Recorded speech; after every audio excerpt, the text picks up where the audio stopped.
It's pretty impressive when I look out there. I mean, all the teams have gone all out. Everybody's dressed up. Everyone's like looking kind of fiercely competitive. Do you think people are taking it like really seriously? I hope so.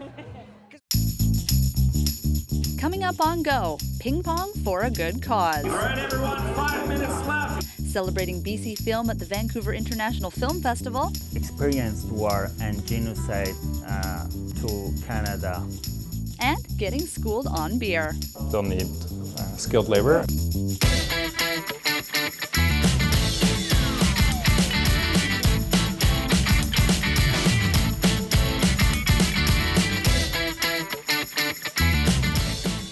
Things are bumping on today's Go. Welcome to the show. I'm Jo Hanaward. Today we're at Pong. Hard to believe with this turnout that this is the first year for this fundraising event put on by the movers and makers from our local technology industry. But it is, and we'll have the details on this event coming up after we explore an event well established in our community, and for good reason. VIF is on now, and once again shining a spotlight on local films. Why did you leave your country? Moving to a new country is not an easy feat, from cultural shock and language barriers to searching for acceptance and identity. That's one of the themes of the film, Turbulence. Turbulence is about a family, father and daughter, who have experienced war and genocide. They came to Canada 20 years ago, and they still dealing with the very dark and bitter past history. I'm looking for my daughter. I think it's interesting to tell stories of immigrants, especially in this country, because there's obviously many immigrants. It's one of the many films featured at the 33rd Annual Vancouver International Film Festival.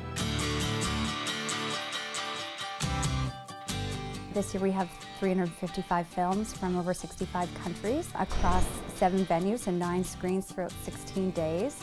So there's certainly a lot for everyone to choose from, something for everyone, that's for sure.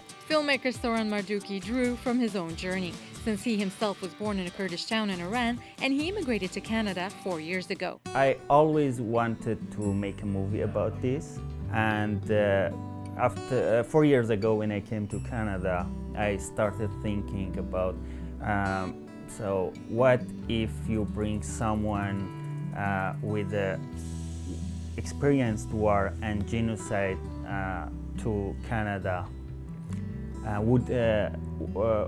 So what happened? Would be able to forget their past and would be able to rebuild their life here in Canada. So that question actually was my main inspiration. This is Soran's first attempt at making a film in Canada.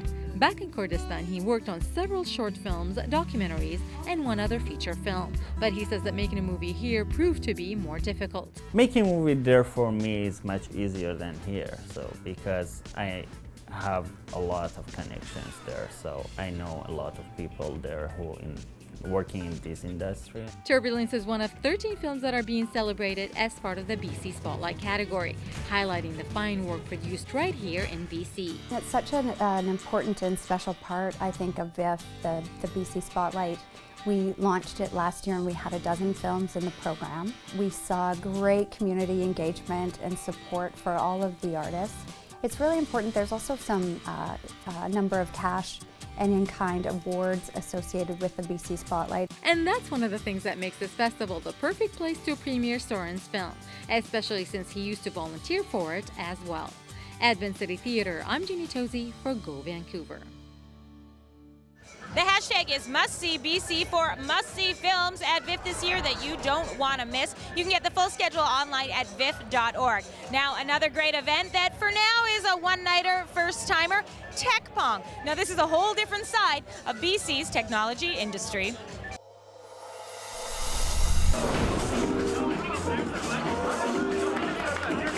So I gotta admit, I did not know that it was a common thing for tech guys and tech gals to play ping pong, table tennis. It's a big thing. Absolutely, it's a common denominator. We all have tables and we all love to play on a Friday afternoon. Such a great event that you're putting on, raising money for Vancouver's Downtown East Side. Why that as a charity of choice or charities of choice?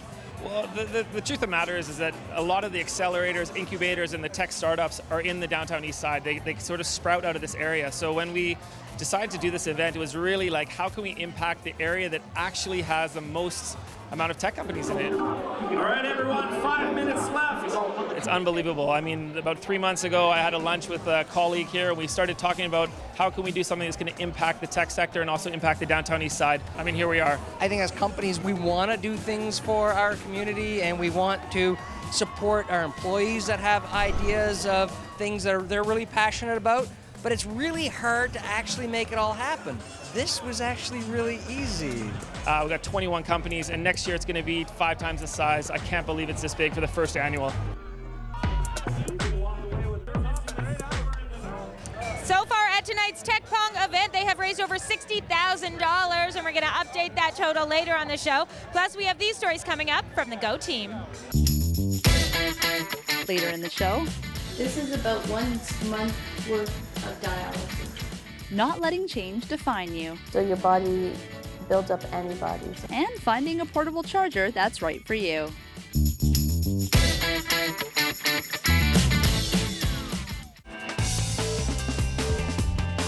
Hairstyling for Johanna Ward and the Go Vancouver reporters is provided by Aveda Institute, found online at avedainstitute.ca.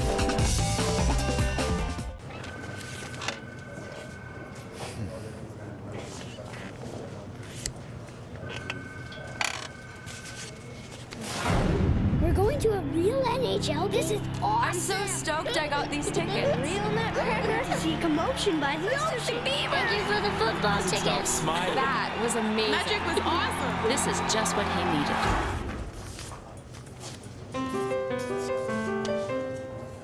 Thank you so much. Thank you.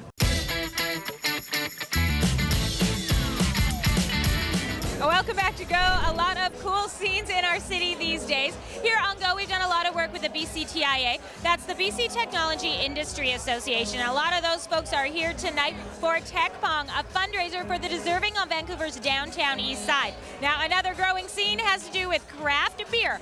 Lots of new microbreweries popping up. That means more jobs and more opportunities for education.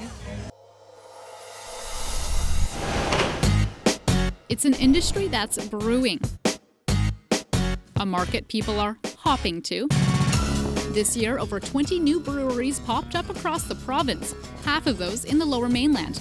There's no doubt microbreweries are multiplying in Metro Vancouver.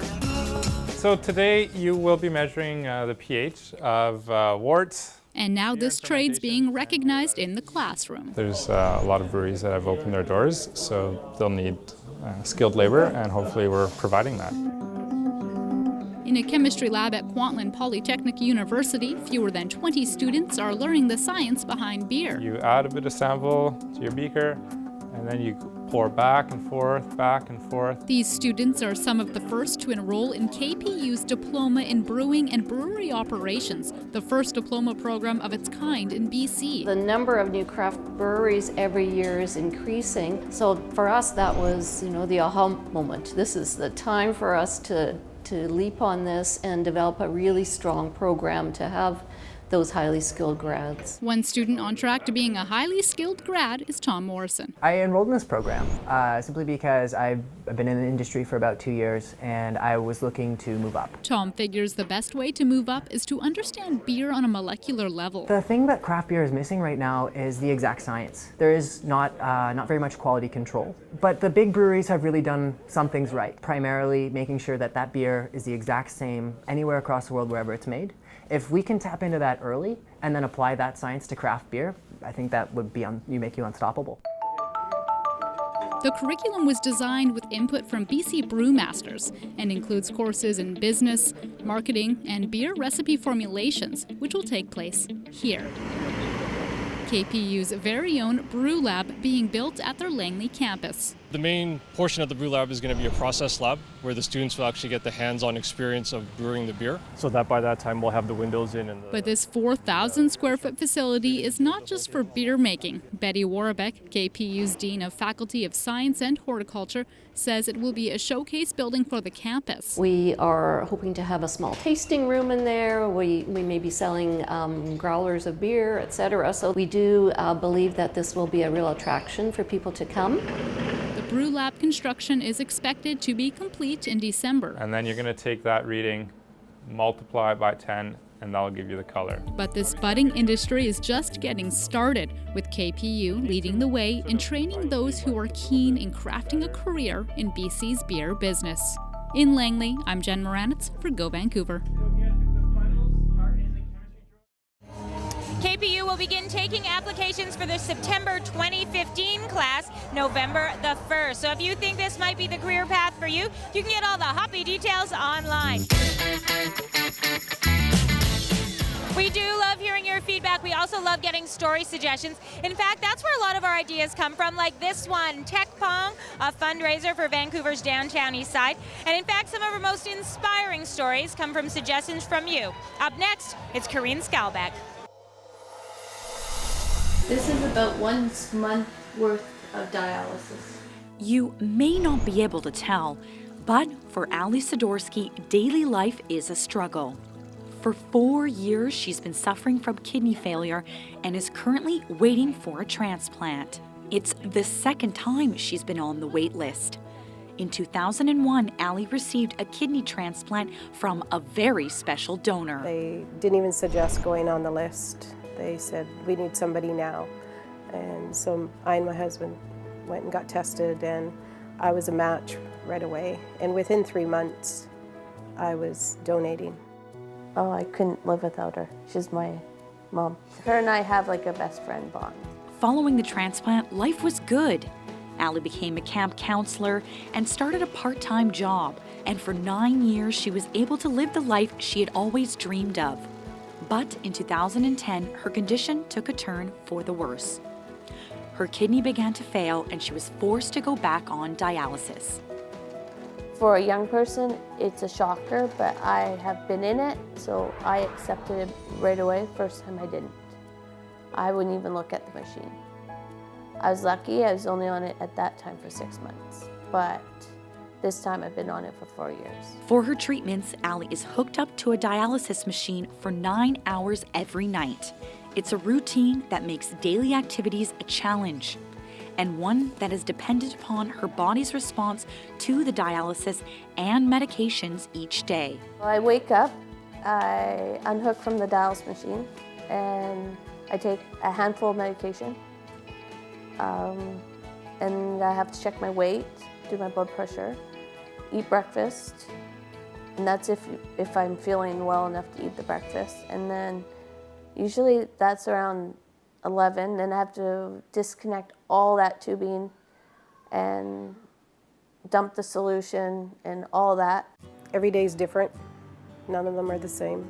Depends on how she dialyzed, how she's feeling, if the medication's making her sick to her stomach.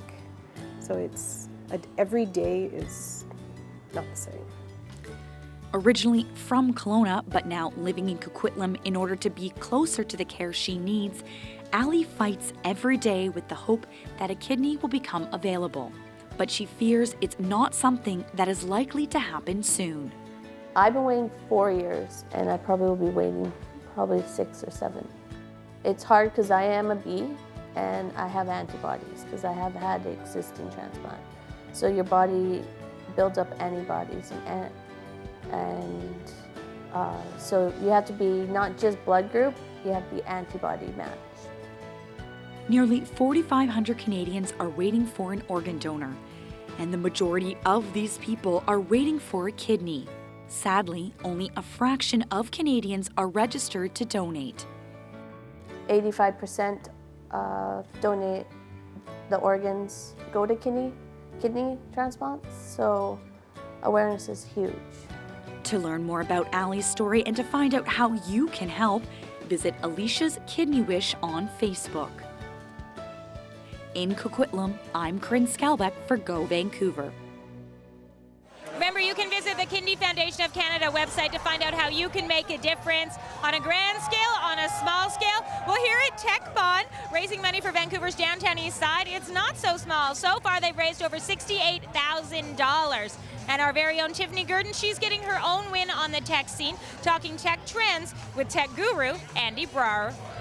All right, Andy, for this tech tip, we are focusing on what? Portable chargers. Yes, we all have mobile devices, and most of us can't get through a full day without it dying. I know, I definitely can't. So portable chargers is one of the best investments you could buy right now. Starting with that one, this is the Zip Disk. I think this is fabulous for the college student out there. It's a 3-in-1. It actually will charge your phone, has a built-in flashlight on the front, and if you're walking out late at night and someone's trying to attack you, you can set an alarm. So it kind of will scare people away. So it's multifunctional at least. And this one's just as small.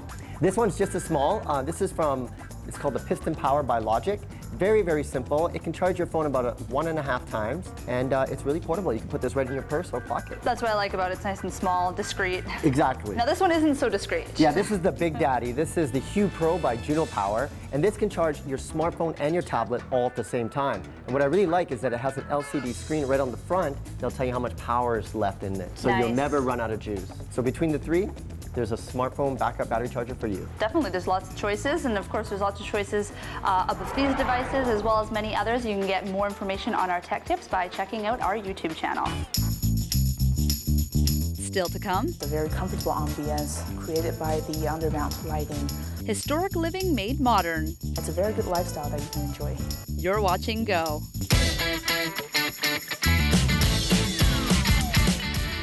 They say that just before you die, your whole life flashes before you. So what do you see just before you live?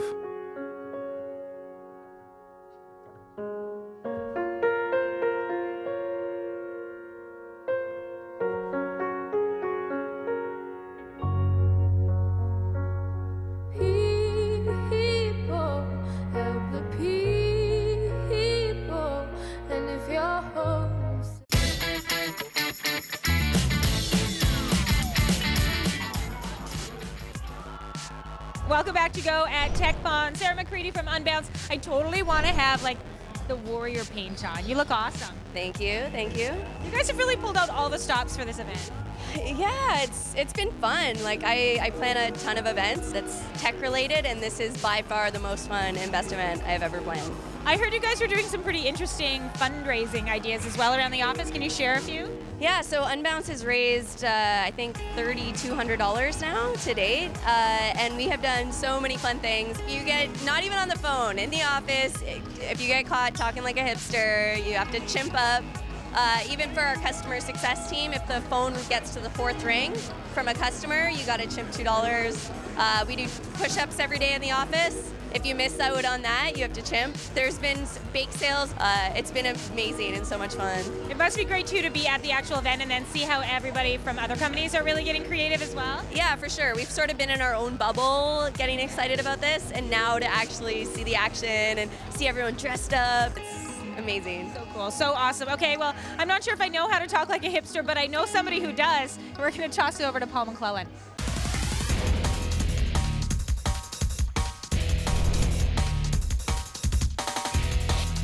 Day like today, we're remembering the summer because fall's here. Yeah. What was the hottest thing you did this summer? The hottest thing I did this summer?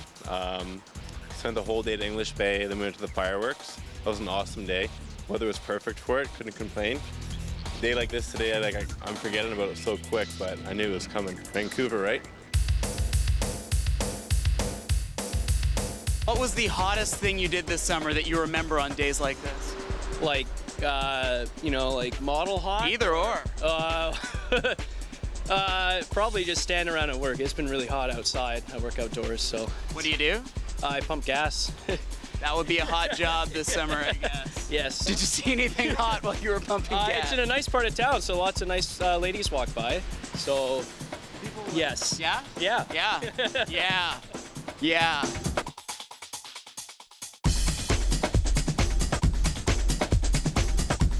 Looking outside, it's raining today.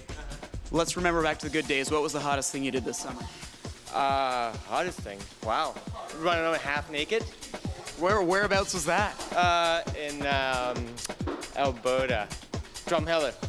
Drumheller's a pretty hot location, so you got to remember that when the days are looking like this outside. Enjoyed time at our cabin in northern Minnesota. Did some fishing and hiking and that type of thing. Spent time with family.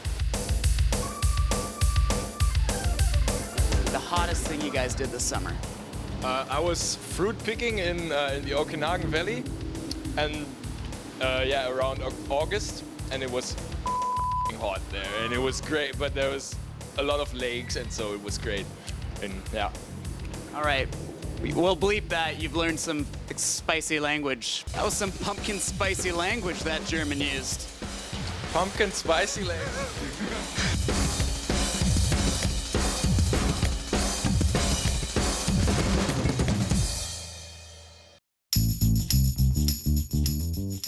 Explore BC's rugged beauty with over 25 large-scale acrylic landscape paintings. Adventure visual artist Ted Seberg showcases the breathtaking natural terrain of Canada's west coast in this saleable exhibition at East Van Studios. For more info, visit tedseberg.com. Get home decor inspiration from this year's Vancouver Home and Design Show. There will be over 300 retailers and industry experts related to all things design, entertaining, and home improvement. There will also be celebrity guests like Brian Baumler of HGTV's Leave It to Brian. It takes place Thursday, October 16th through the 19th at BC Place Stadium. A full list of details is available at vancouverhomeshow.com. And the 14th annual West Coast Women's Show is back at the TradeX in Abbotsford from October 24th to the 26th. It's the ultimate girls' weekend with entertainment on 5 stages, fashion shows, celebrity speakers, cooking demos, wellness secrets, and more. Get all of the details at westcoastwomen.net. And another great event is coming up. Join me, Tracy Bell, for the Silver Screen Gala on October 18th at the Cascades Casino. It's a fundraiser for the Langley Lodge and Langley Hospice. I will perform my 8 Divas show as Cher, Liza, Marilyn, and more. Tickets are at langley.lodge.org. I'll see you October 18th. Woo! If you'd like to share your event on the show, you can email us, govancouver@shaw.ca for submission. You can also post your event details directly to our Facebook page, that's Go Vancouver TV Show, or maybe you'd like to invite us to tour your neighborhood. Up next, Peter Verge takes us on an exclusive tour of one of the newest residential developments in the Cambie Broadway area.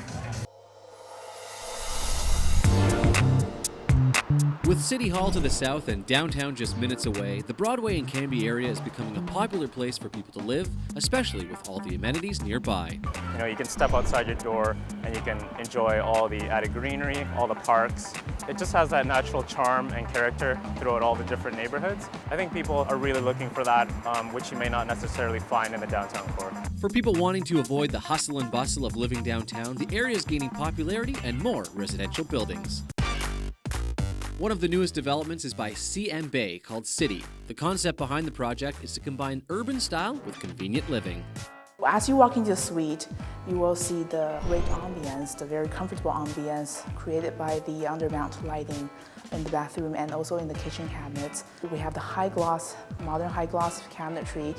It reflects with the lighting and is very comfortable, calm, serene.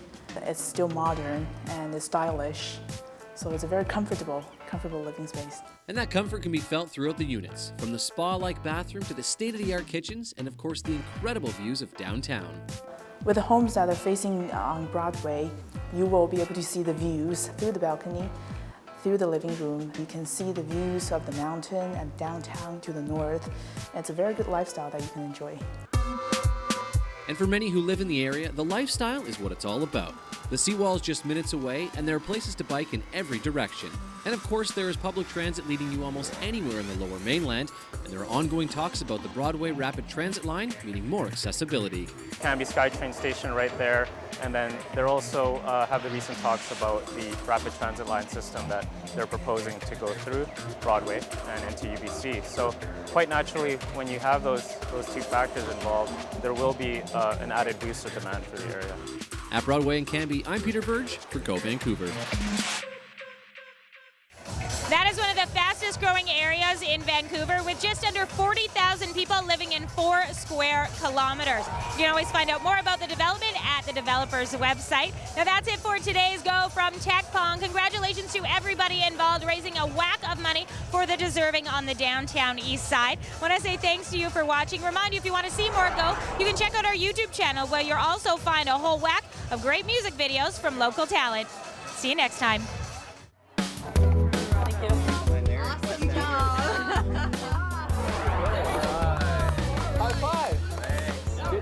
We dropped off some canned beets, chunky Campbell soup, rice crackers, tomato soup, pasta, and baked beans. Some macaroni and some canned beans. We dropped off some tomato sauce because we're Italian. So tonight it's the Langley Rivermen's hockey team.